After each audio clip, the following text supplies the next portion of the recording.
নমস্কার সবাইকে। তো প্রধানমন্ত্রী উজ্জ্বলা যোজনার ফ্রি গ্যাস কানেকশানের জন্য আবেদন শুরু হয়ে গেছে। এখন আপনারা ডান সাইডে যে ফর্মটা দেখতে পাচ্ছেন, এই ফর্মটাকে আপনাদের ফিল আপ করে জনকল্যাণ শিবিরে জমা করতে হবে।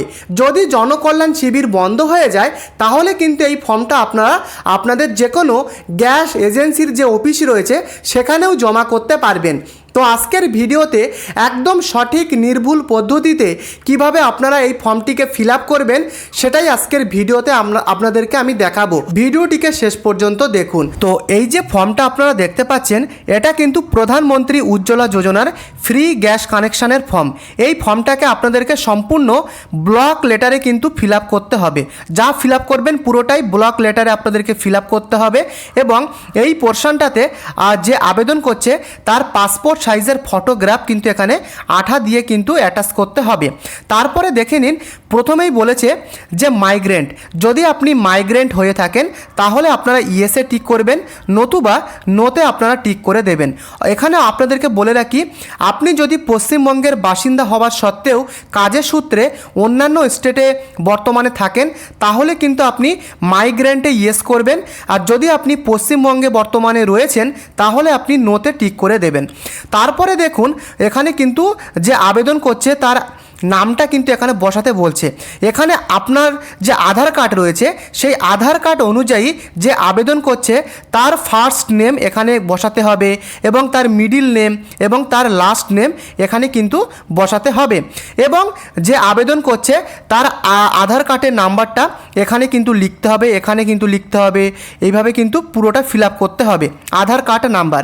এবং আবেদনকারীর কাস্ট, সে যদি জেনারেল হয় তাহলে কিন্তু জেনারেলে টিক দেবে, এসসি হলে এসসি, এসটি হলে এসটি, এবং ওবিসি কিংবা ফিজিক্যালি হ্যান্ডিক্যাপ হলে এই আদার্সে কিন্তু এখানে কিন্তু টিক দিতে হবে। তারপরে দেখে নিন, এখানে কিন্তু ডেট অফ বার্থ কিন্তু এখানে আপনাদেরকে বসাতে হবে। এখানে ডেট এবং এখানে মান্থ এবং এখানে ইয়ার, এইভাবে কিন্তু বসাতে হবে।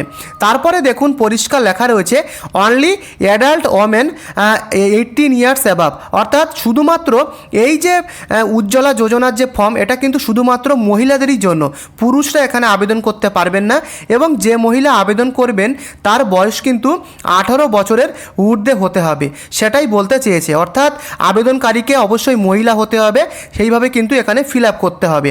তারপরে দেখে নিন যে এখানে বলা হয়েছে যে proof of address POA category code, এখানে কিন্তু সেই কোডটা বসাতে হবে। তো কোডটা কি রয়েছে সেটা আপনারা ভালোভাবে দেখে নিন। তার জন্য এই ফর্মের কিছুটা স্ক্রল করে আপনাদেরকে নিচে আসতে হবে। তো POA ডকুমেন্ট হিসাবে আপনি কোন ডকুমেন্ট দিচ্ছেন, যদি আপনি আধার কার্ড দিয়ে থাকেন সেক্ষেত্রে দেখতে পাচ্ছেন এই যে অপশানটা দেখতে পাচ্ছেন আধার বলে POA 01 কিন্তু রয়েছে। আপনি যদি পাসপোর্ট দেন সেক্ষেত্রে দেখতে পাচ্ছেন POA 02 রয়েছে। ব্যাংকের স্টেটমেন্ট বা ব্যাংক পাসবুক যদি দেন POA 03, এইভাবে কিন্তু এগুলো দিতে হবে। তো এখানে যদি আপনি আধার কার্ড দেন সেক্ষেত্রে POA 01 কিন্তু রয়েছে।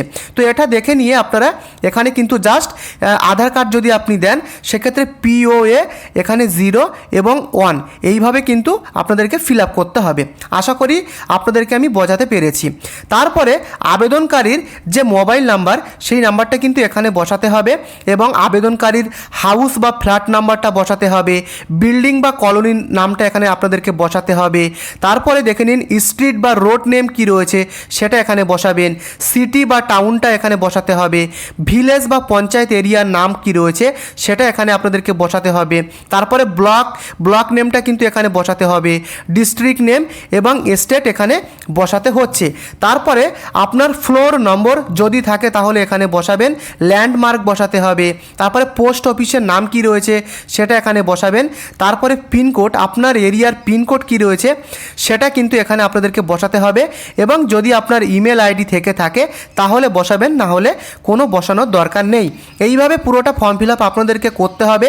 তারপরে দেখে নিন, পরিষ্কার বলা হয়েছে যে রিলেশনশিপ উইথ অ্যাপ্লিকেন্ট, এখানে আপনার ফ্যামিলির সদস্যের নামগুলোকে এখানে কিন্তু বসাতে হবে। তো এখানে বলে রাখি, যে আবেদনকারী এখানে আবেদন করেছেন, যার নাম দিয়ে আবেদন করেছেন তার পরিবারের বাকি সদস্যদের নাম এখানে বসাতে হবে।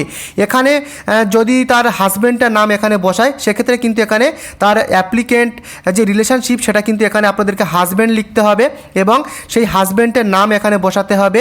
হাজব্যান্ডের আধার কার্ডের নাম্বারটা এখানে বসাতে হবে এবং তার সাথে সাথে বলা হয়েছে যে আধার কার্ডের যে কপি তার জেরক্স কিন্তু এই ফর্মের সাথে জমা করতে হবে, সেটাই কিন্তু এখানে বলা হয়েছে। এবং এখানে আপনাদেরকে বলে রাখি, আপনাদের বাড়িতে যারা 18 বছরের উপরে যাদের নাম রয়েছে এবং রেশন কার্ডের সাথে ফ্যামিলির যাদের লিঙ্ক রয়েছে সেই সমস্ত সদস্যের নাম কিন্তু এখানে আপনাদেরকে বসাতে হবে এবং সেই হাজব্যান্ডের সিগনেচার কিন্তু এখানে করতে হবে। এইভাবে কিন্তু আপনাদেরকে ফর্ম ফিল আপ করতে হবে এবং যদি আপনাদের ছেলে থাকে এবং সেই ছেলের বয়স যদি 18 বছরের ঊর্ধ্বে হয়ে থাকে সেক্ষেত্রে কিন্তু আপনাদের ছেলের নামটা এখানে লিখতে হবে এবং এখানে সিম্পলি সন লিখে দিতে হবে। তারপরে জেন্ডার, এখানে হাজব্যান্ডের ক্ষেত্রে আপনারা এম লিখবেন, তারপরে এইভাবে কিন্তু জেন্ডারগুলো লিখতে হবে এবং তারপরে তার আধার কার্ডের নাম্বারটা এখানে বসাতে হবে এবং তার সিগনেচার। এইভাবে কিন্তু পুরো ফর্মটাকে আপনাদের ফিল আপ করতে হবে। বোঝাতে পারলাম? তারপরে দেখে নিন যে এখানে বলতে চেয়েছে ইস্যুইং স্টেট নেম, অর্থাৎ আপনার যে রেশন কার্ড সেটা আপনি কোন স্টেট থেকে ইস্যু করিয়েছেন। অবশ্যই ওয়েস্ট বেঙ্গলটা এখানে আপনারা লিখবেন। তারপরে দেখে নিন পরিষ্কার লেখা রয়েছে আপনার রেশন কার্ডের নাম্বারটা এখানে কিন্তু আপনাদের বসাতে হবে। তারপরে দেখে নিন এখানে কিন্তু আপনাদের ব্যাঙ্ক ডিটেলসগুলোকে ভরতে হবে। এই পোর্শানে দেখতেই পাচ্ছেন, এই পোর্শনটাতে কিন্তু আপনাদের ব্যাঙ্ক ডিটেলস ভরতে হবে। তো প্রথমে বলা হয়েছে name as per bank account, অর্থাৎ আপনার যে আবেদন করছে তার ব্যাংকের সাথে তার কী নামে লিঙ্ক করা রয়েছে, অর্থাৎ আপনি যে আবেদনকারী আপনার নামটা এখানে লিখতে হবে এবং আপনার ব্যাংক নেম সেটা এখানে লিখতে হবে। আপনার যদি পাঞ্জাব ন্যাশনাল ব্যাংক থাকে বা স্টেট ব্যাংক অফ ইন্ডিয়া থাকে সেটা এইভাবে লিখবেন। আপনার ব্রাঞ্চ নেমটা লিখবেন এবং আপনার ব্যাংক অ্যাকাউন্ট নাম্বারটা এখানে আপনাদেরকে বসাতে হবে এবং আপনার ব্যাংকের IFSC কোড এখানে কিন্তু আপনাদের বসাতে হবে। বোঝাতে পেরেছি? তারপরে দেখে নিন deprivation declaration duty sign by beneficiary enclosed with KYC। তো যদি আপনি KYC দেন তাহলে কিন্তু আপনাদেরকে KYCটার পাশে এখানে টিক দিতে হবে, আর যদি না দেন তাহলে নোর পাশে টিক দিতে হবে।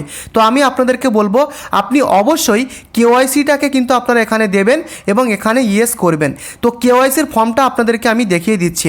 তো এখানে কিন্তু যে KYC ফর্মটা রয়েছে সেই KYC ফর্মটা কিন্তু আপনাদেরকে ফিল আপ করতে হবে। এই যে KYC ফর্মটা আপনাদেরকে ফিল আপ করতে হবে, এটাও আমি আপনাদেরকে পরে দেখাচ্ছি।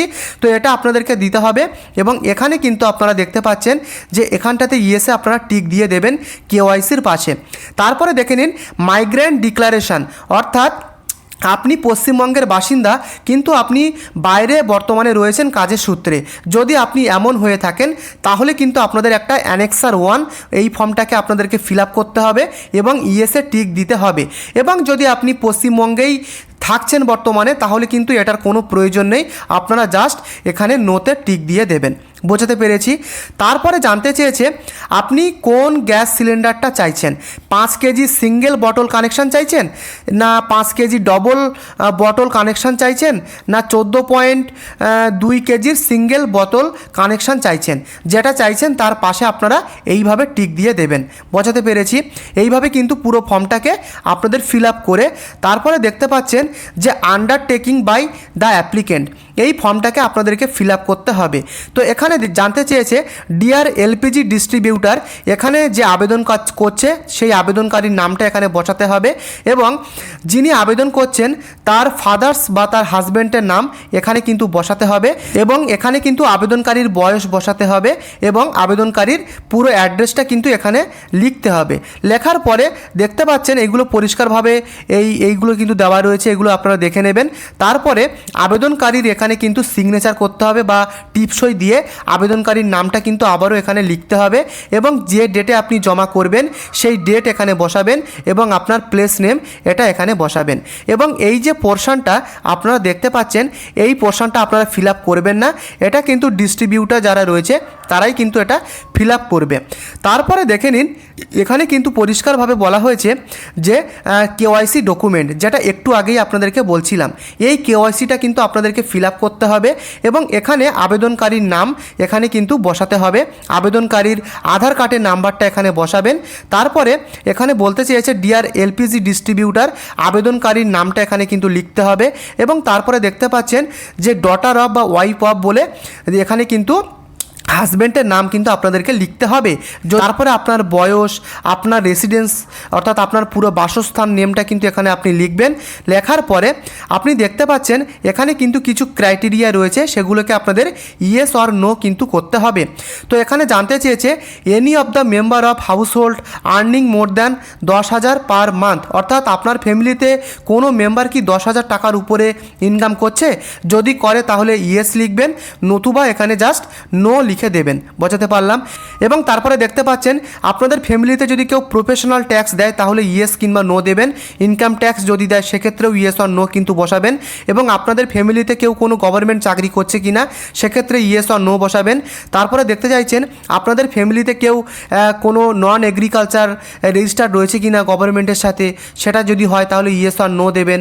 তারপরে আপনাদের কিষাণ ক্রেডিট কার্ড যদি থাকে এবং তার লিমিট যদি 50,000 টাকার উপরে থাকে তাহলে আপনারা ইয়েস অর নো বসাবেন। দেখুন এখানে পরিষ্কারভাবে বলা আছে যে আপনাদের 30 স্কোয়ার মিটারের কার্পেট এরিয়া যদি থাকে গভর্নমেন্ট স্কিম দ্বারা তাহলে ইয়েস অর নো দেবেন, এবং আপনাদের যদি 3 বা 4 হুইলার থাকে তাহলে ইয়েস অর নো দিবেন, এবং আপনাদের যদি কোনো রকম মেশিনারি জিনিস থাকে 3 বা 4 হুইলার তাহলে ইয়েস অর নো করে দেবেন।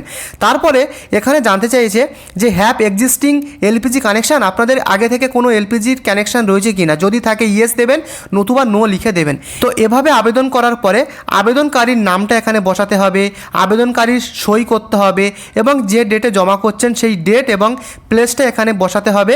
বসানোর পরে কিন্তু এখানে দেখতে পাচ্ছেন এই যে অ্যানেক্সার 1, এটা কিন্তু যারা মাইগ্রেন্ট রয়েছে বর্তমানে পশ্চিমবঙ্গের বাইরে রয়েছে তাদেরকে এটা ফিল আপ করতে হবে। তো এখানে যদি আপনি মাইগ্রেন্ট হয়ে থাকেন তাহলে আপনার নাম, আধার নাম্বার এবং আপনার স্পাউস নেম বা ফাদার্স নেম এবং পুরো অ্যাড্রেসটা কিন্তু আপনাদেরকে এভাবে ফিল আপ করতে হবে। ফিল আপ করার পরে এখানে আপনাদের বেনিফিশিয়ারি ফ্যামিলি মেম্বারের নামগুলো লিখতে হবে, আধার নম্বর, রিলেশনশিপ, জেন্ডার, তারপরে date of birth Aadhaar card অনুযায়ী কিন্তু এখানে বসাতে হবে।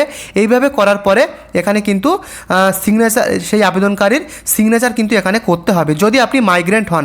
তো এই ফর্মটা পুরোটা ফিল আপ করার পরে আবেদনকারীর আধার কার্ডের জেরক্স দিতে হবে, ভোটার কার্ডের জেরক্স, তারপরে ব্যাংকের পাসবুকের জেরক্স দিতে হবে, তারপরে পাসপোর্ট সাইজ ফটোগ্রাফ, এগুলোকে কিন্তু আপনাদেরকে দিতে হবে ডকুমেন্টের সাথে। এইগুলো প্রত্যেকটা কিন্তু আপনাদের সেলফ অ্যাটেস্টেড করে আপনি আপনার যে কোনো যে গ্যাস এজেন্সি রয়েছে সেই গ্যাস এজেন্সি বা ডিস্ট্রিবিউটরের কাছে জমা করবেন। এইভাবে কিন্তু পুরো ফর্মটা আপনাদেরকে ফিল আপ করতে হবে। যদি ভিডিওটি আপনাদের উপকারে আসে প্রত্যেককে বলবো চ্যানেলটি সাবস্ক্রাইব করে ভিডিওটিকে লাইক করে দেবেন। পরবর্তী ভিডিওতে দেখা হচ্ছে।